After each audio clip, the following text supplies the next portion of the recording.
Okay, we're going to demonstrate the technique of using the constrictor wrap on top of the cloth tape. First of all, we're just going to open up the 3x9, and we're going to put some water in there for about 20 seconds. Reach in there and kind of mold it, and just kind of force the water back into the tape a little bit. You know, try to get penetration into the inner part of the cloth tape.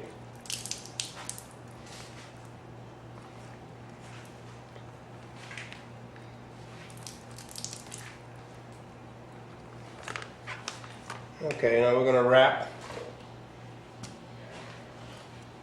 We're going to wrap this.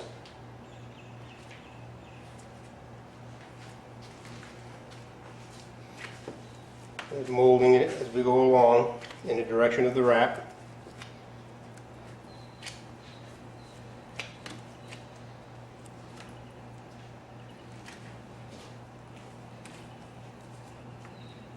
Half twist and go back the other way.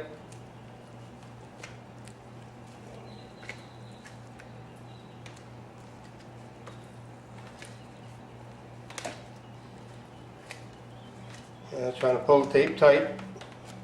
Just trying to stretch it out a little bit. Again, half twist. Pull it tight.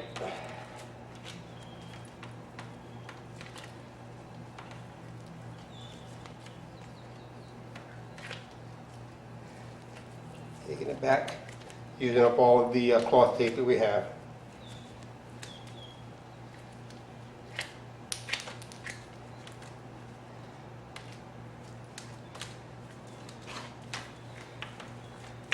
Now, if we didn't have the constrictor wrap, we would have to keep working this until our gloves started sticking to it, almost to the point that they were tearing. That would be our working time would be over at that point. But since we're using a constrictor wrap, we can actually remove the gloves at this time. And we're using a blue constrictor wrap for the demonstration only because you can see it better. But we normally use clear or white. And make sure that you wrap this in the direction of the cloth, the direction that you wrap the cloth. Pulling it tight, overlapping a little bit. You want to get 2 to 4 wraps on there. When you get to the end, I still like to put a half twist on it. Try to make it tight and force the resin back in. Then come back the other way. And do it again. I think that kind of locks the resin back into the cloth when you twist it like that. Then bring it back and just tear it off.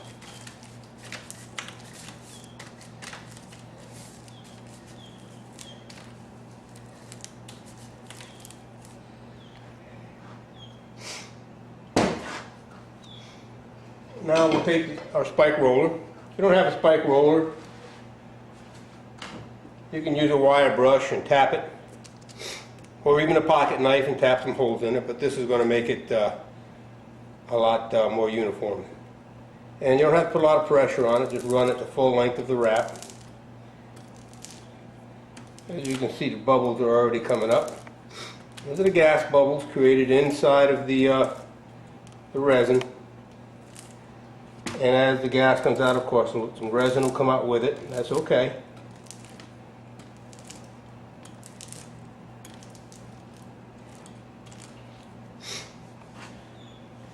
Now again, we mentioned before about the spike roller being very, very sharp. These things like needles, and they'll puncture your skin very easily. So when you're done with it, you know, put it back in some kind of protection. I like to put it in the wrapper it came in, a little cardboard wrapper.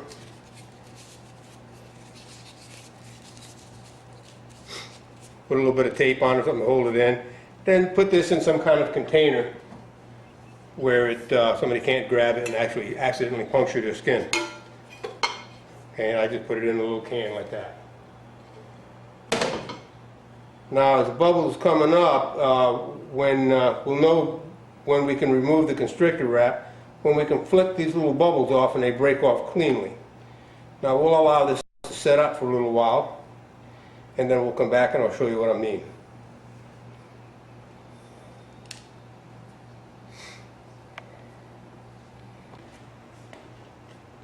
Alright, now you can see that they break off with a flick of your finger real clean.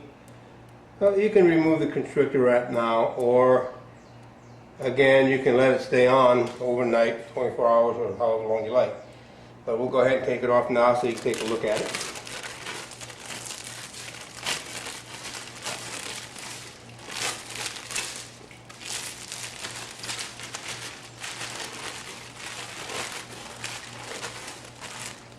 There you go.